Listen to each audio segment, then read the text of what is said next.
It's on purpose, because the more you hear about St. Louis, the more it makes you think. So whether like, what is that St. I want people to think, what is that St. Louis she's always talking about? We need to take a trip. We might as well go stop through St. Louis. Yeah, bring your money here. Yeah, you want to see, bring your money here. We need it on people's minds also because we have a lot of decay. And we have a lot of problems that are not being addressed head on. And so, you keep hearing, if I make sure that people keep hearing about our issues in St. Louis, then it makes them want to do something about it. So I'm just drilling it every single day. Our team is drilling it. I'm drilling it on the member level.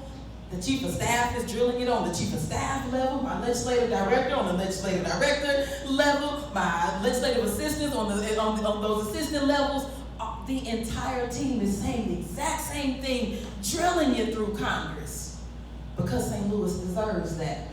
St. Louis has to have that. I'm going in for everything that we can get. So even sometimes people have said, Corey, I don't understand why you did this particular thing when we have these other needs. And I just need people to know it was because it was somebody else's thing. We just decided St. Louis needed to get something out of it because it was coming anyway. So we put a little St. Louis something in it to make sure we get something.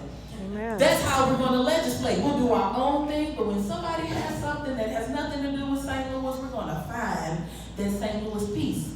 One example of that, Coldwater Creek. Mm-hmm. Coldwater Creek. We have been being asked for a long time, like, can we at least get signs? Can we at least get signs up in Coldwater Creek to say possible or potential radioactive waste? Advocates have been asking for years upon years for signs. Well, not only did we get signs pushed through, we got signs and money to get the research done and the review to be able to get this thing really moving. This is somebody else's bill. $517 million. $517 million to St. Louis City. Close to $200 million to St. Louis County out of the American Rescue Plan. We didn't just lay down and say, hey, hopefully we get some money for St. Louis. No, we had to fight to get the money for St. Louis. We had to fight to get this system set up a different way, the funding set up a different way to make sure that our communities that are on those front lines that are fighting get the investment. And that's why you see that $500 million for St. Louis City. Yeah, that was important. When we talk about infrastructure, when we heard, hey, there are infrastructure dollars. If you turn in some projects, we can try to fund them. Well, we turned in our projects and it's $20 million in infrastructure money just for the St. Louis area that we were able to get. Not only that, when we heard about the, I guess you can quote unquote call them earmarks for community projects, they told us each Congress member can get possibly up to 10 projects funded if you turn in the right projects, if they're shovel ready, if they meet all of these standards, you can get up to all 10. You might get one, you can get up to 10. Well, our team did the work. We put it out. We wanted to make sure that anybody who had a project that could help St. Louis, starting with those things that we know we have direct needs for right now. If we don't touch poverty directly head on, we will never get out of this place that we're in. So we were looking for things that address poverty, things that address crime, things that will address the mental health situation we have happening right now. We were looking for those projects. We put it out. We didn't just go to the usual folks and say, hey, we got this money. Turn it in. Don't tell anybody. We didn't do that. Oh, no. We sent out press releases, and we put it on TV, and we put it on radio. Like, we put it everywhere. Like, hey, send in your stuff. We got 97 project proposals in. A lot of Congress members were like, oh, I got 30. going to get this done. I got 40. Oh my gosh, we got so many. And we were like, we got 97? We could only get 10 in. We sent in 10. Our team did such a phenomenal job working directly with those people with those projects. Because one thing we didn't want to do too was we didn't want to have people, turn in a project or say, I can't turn it in because I don't know how to get this done. I don't know how to work this process. I don't understand this paperwork. So our team worked with them. And so all 10 of our projects were fully funded to the amount that they asked for. Every single one. And not only that, one particular project said, you know what? The cap that they said in Congress that we could ask for is $1 million, I believe it was. They said that was the cap. You can get up to $1 million. And this one group came to us and they said, we really need $2 million. And we were like, this $1 million is the cap. But you know what? Let's just see. And so we had conversations on the staff level. I had a conversation with the chair of the Appropriations Committee, Rosa DeLauro, and I begged. I said, we need this. Let me tell you about this community. Let me tell you about what's happening in St. Louis. Let me tell you about what happens if you don't give us this money. But the cap is $1 million. But I need this money. But the cap is $1 million. I need this money. And they got the $2 million.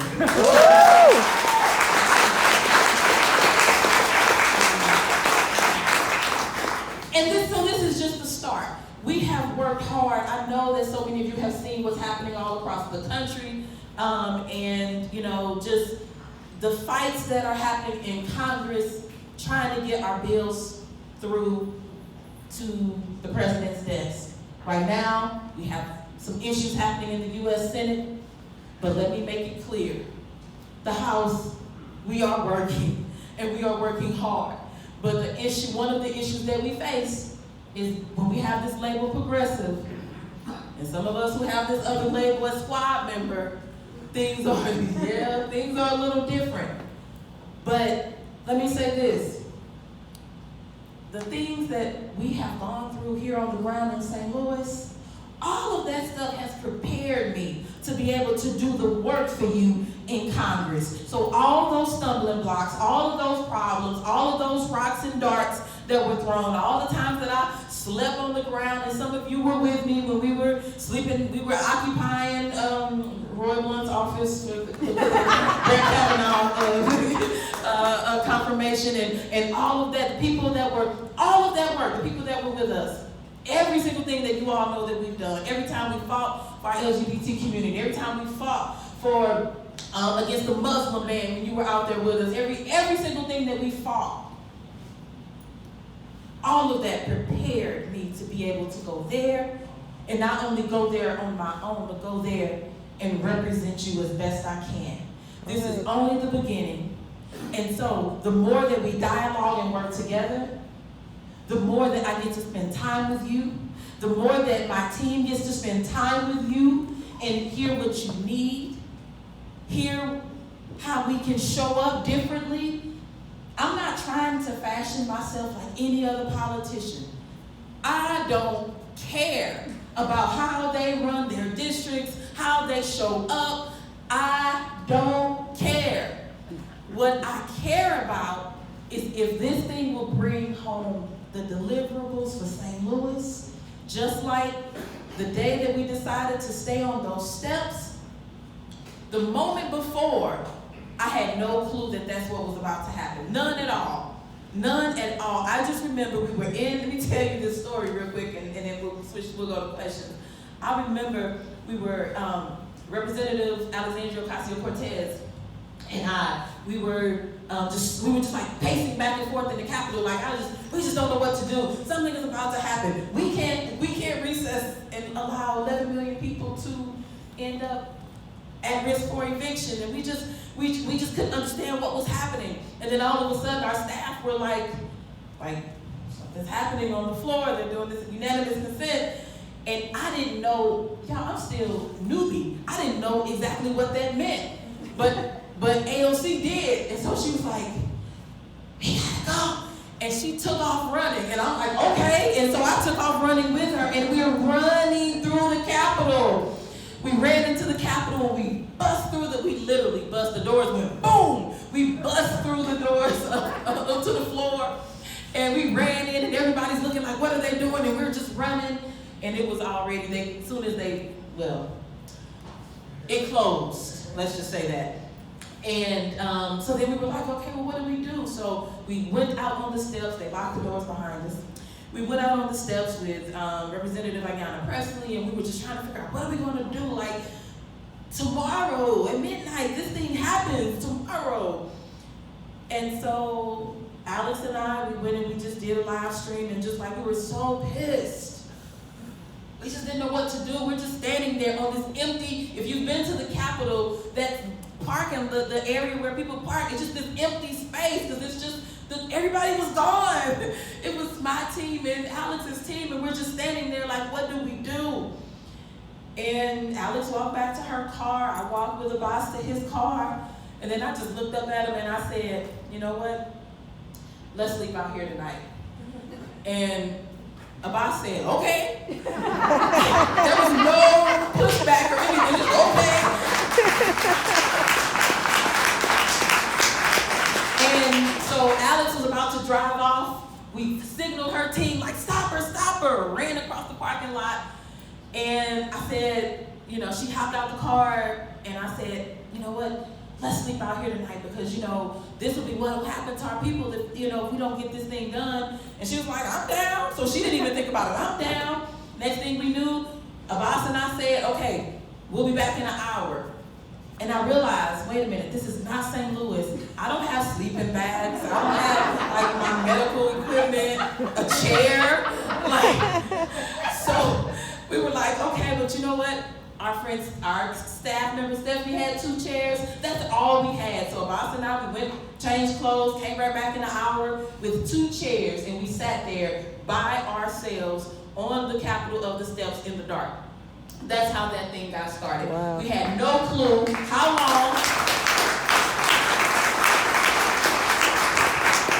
We weren't trying to be on TV or anything like that. We were just trying to bring some focus, put some highlight this situation, because in this area, you all, that was around approximately